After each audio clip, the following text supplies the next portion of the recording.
miarabantsika rehetra amin'ny anaran'ny tompo tsy fitiavana io fa fitsangatsangana atsaharo izay indray ry havana no lohatenin'ity video manaraka ity. Misy tantara tena mahavariana ry havana ao amin'io baiboly io. Ezra 10 no hitondrako ny saintsika indray amin'ity an'io ity satria ambarany ao fa nibebaka ny olona manoloana ny fitsangatsangana izay nataony zareo satria nakavady tamin'ireo vehivavy hafa firenena ireo izy. Izay zavatra tena hoe tsy tian'Andriamanitra mihitsy zany na hasarotiny n'Andriamanitra mihitsy zany tamin'izany fotoana izany satria le fifangarongaroana mahatonga ny Israely hanompo sampy ary zavatra tena tsy tian'Andriamanitra io. Kanefa dia izany no nitranga rehefa niverina avy any amin'ny fahababoana ny olona dia niazakazaka nakavady tamin'ny jentrisy hatramin'ny mpitarika, ny mpisorona, ny mpanorandalàna, ny rehetrarehetra dia voatafiditra tao anatin'izany fahotana zany daholo. Dia rehefa tonga Ezra, satria nisy vagy maromaro mantsy le fiverenana avy any amin'ny fahababoana, dia ry Ezra efa taty aoriana dia naheno an'izay tatitra izay Ezra niaraka tamin'ireo olona nentina zany amin'ny hoe zao anie ny zava-misy eto e, le olona dia tena ny ankabetsahan'ny lehilahy lasa nanambady tamin'ny jentilisa dia tsy niavaka ny Israely. Any amin'ny 7 no miresaka an'izany. Tonga dia nivalaketraka Ezra rehefa naheno an'io izy. Ndrovitiny ny akanjony tonga izy dia nifadianina, nitomany, nitsirara tamin'ny tany tena hoe tsy nahita natao mihitsy. Tonga dia nalemy tanteraka mihitsy izy zany rehefa naheno an'io dia nalahelo izy. Dia avy eo izy rehefa tafatsangana dia nitomany, nibebaka, nifona teo anatrehan'ny tempoly. Dia rehefa nivavaka teo izy eo amin'ny 1:1 dia hoe raha mbola nivavaka sy nitsotra Ezra sady nitomany sy niakohoaka teo anolohan'ny tranon'Andriamanitra dia nivory teo aminy ny olona marobe avy tamin'ny Israely na lehilahy na vehivavy mba amin'ny ankizy madinika ka nitomany mafy dia mafy koa ny olona. Izany hoe rehefa naheno an'io fibebahany Ezra io zany le vahoaka dia nahatsiariko hoe tena diso koa tsika. Dia nivavaka dia nitomany daholo koa ny olona amin'ny hoe tena tsy mety marina zao zavatra izay ataontsika izao. Dia amin'ny 9 dia nitsangana ny olona dia niteny tamin'ny Ezra any amin'ny hoe aoka izay ozy izy anao fanekena amin'ny Andriamanitsika hisaotra ny vady rehetra sy anary izay naterany araka ny anatra nataonao tompoko lahy. Zany hoe nandray an'izany fanapa-kevitra zany le olona ny amin'ny hoe aleo ara tena hisarahanay hisarahanay daholo ireo vehivavy ireo na ny zanaka aza izay nateraka tamin'ireo dia tena hisarahanay raha ohatra ka tsy sitrapon'Andriamanitra izao fiarahanay izao. Dia hoy izy Nehemia, hoy izy Ezra hoe atsoy arao izy ny olona, vorio ara ny olona afaka teloana. Dia rehefa afaka 3 andro dia vory daholo ny fiangonana. Dia amin'ny 1:10 dia niteny Ezra manao hoe koa dia mitsora amin'ny Jehovah Andriamanitra ny razanareo ozy izy ka ataovy ny sitrapony ary misara amin'ny olona tompon-tany sy ny vehivavy hafa firenena. Dia namaly amin'izay ny olona 12 namaly ny fiangonana rehetra ka niredona mafy hoe izay lazainao dia tsy maintsy ataonay. Ary tena nataon'le olona le izy tena nisarahany satria amin'ny 7 dia ambarany manao hoe ary no tonga ny andro voalohany tamin'ny volana voalohany dia vitany ny raharaha ny amin'ny lehilahy rehetra izay efa nakavehivavy hafa firenena ho vadiny. Tena vitany zareo le izy. Teo anatin'ny 3 volana teo eo no nitanterahana izay hoe fisaraham-panambadiana faobe raha zay zany azo ilazana azy izay tantara mahavariana le izy. Dia avy eo amin'ny 9 dia misy lisitra na mpijangajanga ao anatin'ny baiboly. Mahavariana io lisitra io manomboka amin'ny 9 ka hatramin'ny 13 anaran'olona be dia be nisoratana daholo rehetra avy daholo ny mpijangajanga izay nibebaka nisaraka tamin'ny vadiny. Dia ambarina 17 ny amin'ny hoe ireny rehetra ireny no samy efa nakavehivavy hafa firenena ho vadiny avokoa sady efa niteraka ny vehivavy sasany tamin'ireny. Zavatra tsy moramora le izy satria ny sasany efa niteraka.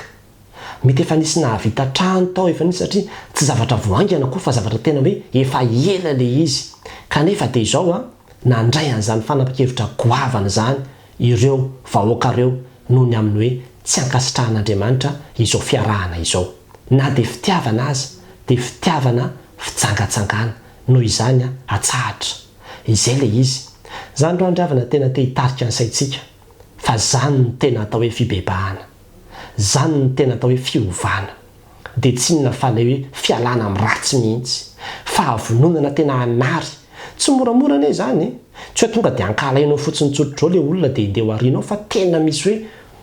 misy fahatsiarovatena hoe rehefa zay ny sitrapon'Andriamanitra na inona sentiment ao ambadika izany na inona iveriny olo hoe tsy rariny ao ambadika izany dia isarahana tsara ihany aloha ny manamarika satria mety isy temana hoe fahoana kosa ny fivavahana izany fa Andriamanitra miteny manao hoe halan'Andriamanitra ny fisaoram-bady ka eto indray manao divorce faobe ny olona izao ny zavatra tsara fantatsika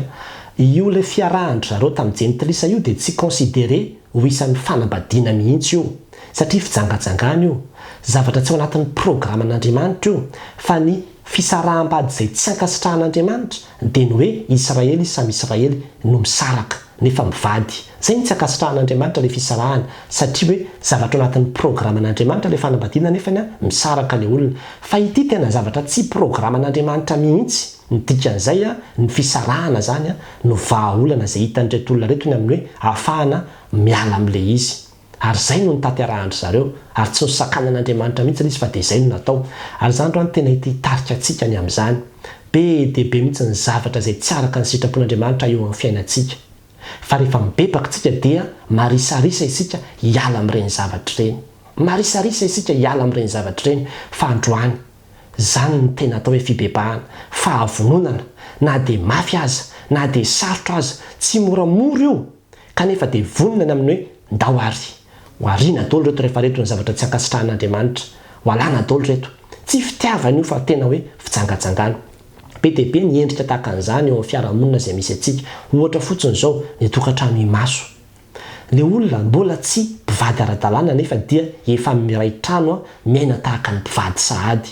dia rehefa tenena izy ny amin'ny hoe tsy sitrapon'Andriamanitra tsy programan'Andriamanitra hoe fiarahanareo io ny dikan'izany na nareo misafidy hivady na nareo misaraka dia lazainy amin'ny hoe ka izao anie ry pastera ka izao anie ny olany tsy fantatrareo anefa ohatran'izao ny ohatran'izao lasa be excuse tsika ary tsy mety hiova hanaraka ny sitrapon'Andriamanitra mihitsy dia tahaka izany koa ny fiarahana amina vadin'olona be dehibe mihitsy ny olona mialokaloka ambadika ny hoe ka zay anie tena fitiavana madio ny fankatiavanay inona moa ny olana ny amin'izany tsy misy hoe fanambakana na fitiavam-bola na fanararotana fa tena fitiavana ny itiavako azy fitiavana tsotro izao ka inona moa fa Andriamanitra dia fitiavana tena miteny amintsika fa fitiavana piraty zany tsy ao anatin'le programan'Andriamanitra mihitsy zany hoe vadin'olona no iarahanao na dia efa niteraka taminy azy ianao avy-tsory izy isarao izy fa tsy mety zany tsy ao anatin'ny programan'Andriamanitra ny fifankatiavana izany fijangajangana tsotro izao ny anaran'izany fa azamboamboarina ho adinon'Andriamanitra amin'io anie isika ny eto tany anie ho vita ihany fa ho adinon'Andriamanitra amin'io anie tsika io anie no avery ary zany ny antony izao tenin'Andriamanitra izao dia tahaka izany koa malaza be amin'izao fotoana izao ny resaka fiarahan'olona mitovy fananahana dia mialokaloka ambadika ny hoe fakatia le izy ka fitiavana lehibe indrindra rehefa fifankatiavana dia izay fotsiny fitiavana piraty fitiavana tsy ao anatin'ny programan'Andriamanitra ny dikan'izay fisarahana no vahaolana tsy ankasitrahan'Andriamanitra tsotro izao izy ka tsy azontsika hoe hamarinina na hoe higodonana eo fa ny dikany fotsiny dia ny hoe mila manapa-kevitra isika tsy mety dia misaraka tsotro izao fotsiny ary zany ry havana ny takian'Andriamanitra amintsika mitady olona Andriamanitra olona tena kristianina vonina hanaraka azy vonina tena hiala amin'ny faharatsiana vonina tena hoe ity zavatra ity fantatro fa tsy sitrapon'Andriamanitra hialako ity fa za hanaraka an'Andriamanitra ny olona tamin'izany fotoana izany tsy nanana ny fanahin'Andriamanitra izy nanampy azy na nomehery azy kanefa dia tena vitan'ny zareo le izy fa itsika amin'izao fotoana izao efa nomen'Andriamanitra antsika ny fanahiny ao aminantsika mihitsy ny Jesosy Kristy miaraka amintsika hanohana antsika hanampy antsika hialantsika amin'izany zavatra izany hanome antsika ny hery ahafahantsika miala amin'izany zavatra izany inona ny manakana anao raiso ny fanapahan-kevitra amin'ity anio ity ny amin'ny hoe tompo vonina hanaraka anao fa izay fibebahana izay fanorateny izay mitaky fahafoizana izay dia ny fahafoizana ny zavatra izay tsy ankasitrahan'Andriamanitra eo amin'ny fiainanao mety ho mafy eo mety misy zavatra marary eo misy sentiment tsy maintsy miangotra ao kanefa dia izao ataovy ny sitrapon'Andriamanitra fa hitanao fa ao amin'ny sitrapon'Andriamanitra ihany no misy ny fitahian'Andriamanitra ho an'ny fiainanao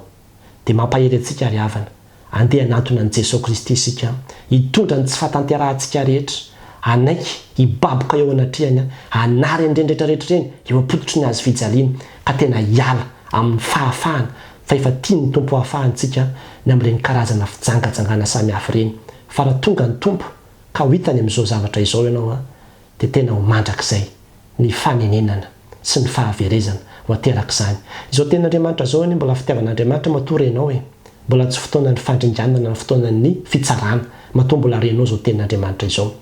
fa tena fotoana ny famindrapon'Andriamanitra. Raha vonona ianao amin'ity an'io ity hanampy ianao ny tompo, hanampy ianao ny tompo ahafahanao miala amin'izany zavatra izany, ary tena ho hitanao zany atao hoe fiainana fiadanana, fa tsy fiainana io, tsy fiainana io, ary ianao ihany dia mahatsapa hoe misy fahoriana sy fangirifiriana zakainao ao anatin'io zavatra io, satria zavatra tsy sitrapon'Andriamanitra ilay fiarahana. Ny dikany dia zao tsy fitiavana io fa fijangajangana, tapaotsotro zao isarao fa izay ny sitrapon'Andriamanitra. Izay manatsofina hety miaino aokizy iaino izay lazain'ny fanahy amin'ny fiangonana ho n'Andriamanitra riran'ny voninahitra. Amen.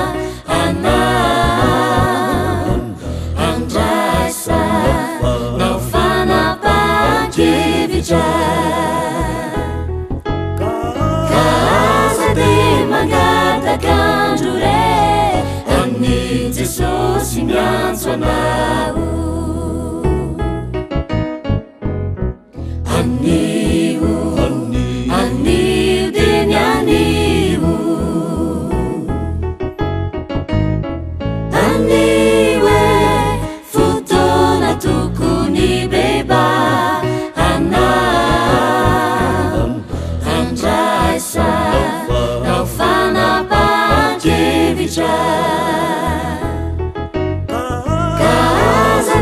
la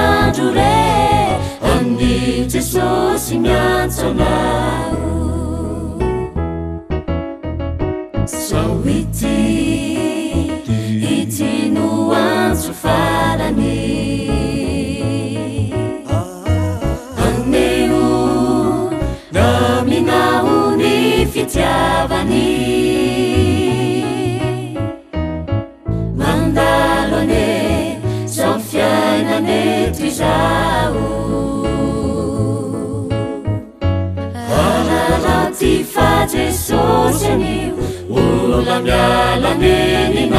na,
farany